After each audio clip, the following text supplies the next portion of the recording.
Joining me now is Lesley Close from Dignity in Dying and Dr. Kevin Fitzpatrick from Care Not Killing. Thank you both very much for talking to me tonight. And it's never an easy subject to talk about, is it? But let's start with one of the two cases debated today, Paul Lamb, who's lost his appeal today, along with Tony Nicholson's family, to have the right to ask a doctor to help him die in a dignified way. Lesley, do you think the judges came to the right decision today? I think it was a very, very difficult decision for them to make. I have to say that I would not want a blanket right to die, and that would appear to be where they were going today. I have got every sympathy with Paul Lamb's case, but I don't think that the same legislation that I want for people to give people a better death rather than a bad death should apply to put someone in his circumstances and of course, not dying. And the law is nuanced, isn't it? And it is a very complicated case. But Kevin, very interesting hearing from Paul Lamb, who's devastated at losing this appeal. He says he was hoping for a humane and dignified end. We know that he lives in pain constantly.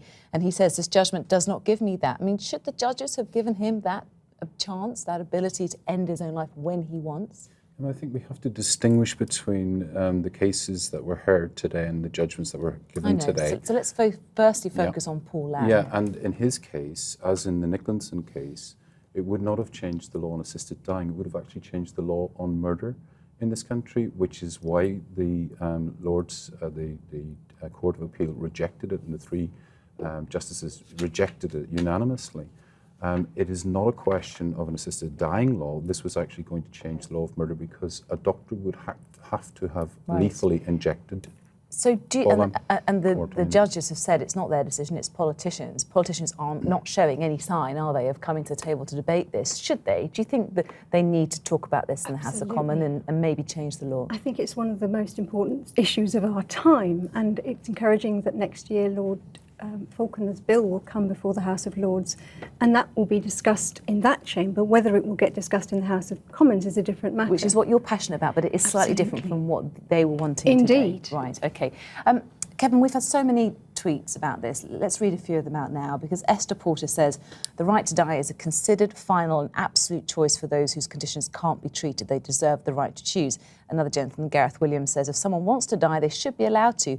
Everyone is allowed their freedom of choice. And I suppose, to boil it down in simplest terms if we can, we're allowed to decide when we take our lives. The likes of Tony Nicholson and Paul Lamb aren't. Surely it's their human right and their freedom to decide that. But it's exactly that's the point. The difficulty with the request to the Court of Appeal was that it would change the law of murder, not the law on assisted dying.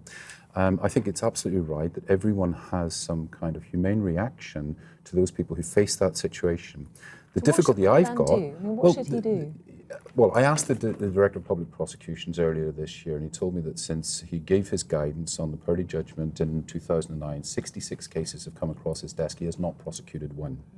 So the question now is why the law needs to change even further when he's already given guidance which supports... Isn't there? There's a risk in that. So if Paul Lamb wants to take his own life, as we all can, he has to ask a family member or a doctor to get involved. What should he do? Well, in those circumstances, it's not for me to judge the individual's situation.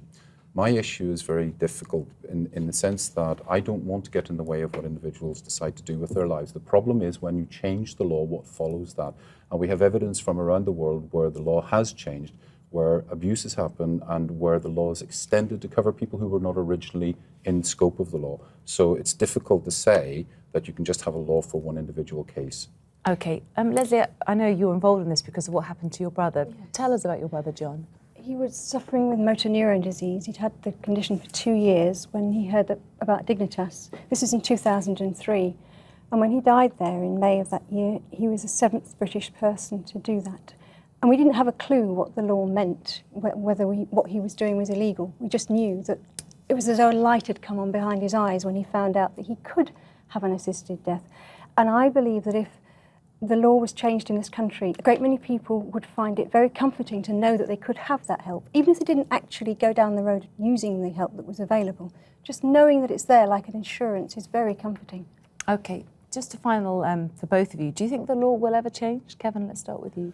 Well, there's certainly a great deal of weight behind the lobby to change the law. I hope it will never change, simply because of what has happened in places like Holland and Belgium and indeed in Oregon. Even listening to Lesley's story and the comfort it gave her and her brother. The comfort that I believe that comes from the DPP's judgments about those cases which do come across his desk, I think does give some guarantee and protection for prosecution of families. And what's really important about today is that we'll get greater clarity about the involvement of doctors and other medical professionals in this. It will be so much better for people to know what they can ask their doctors to do. Okay, thank you both very much for talking to me tonight. It's a very difficult subject. Thank you.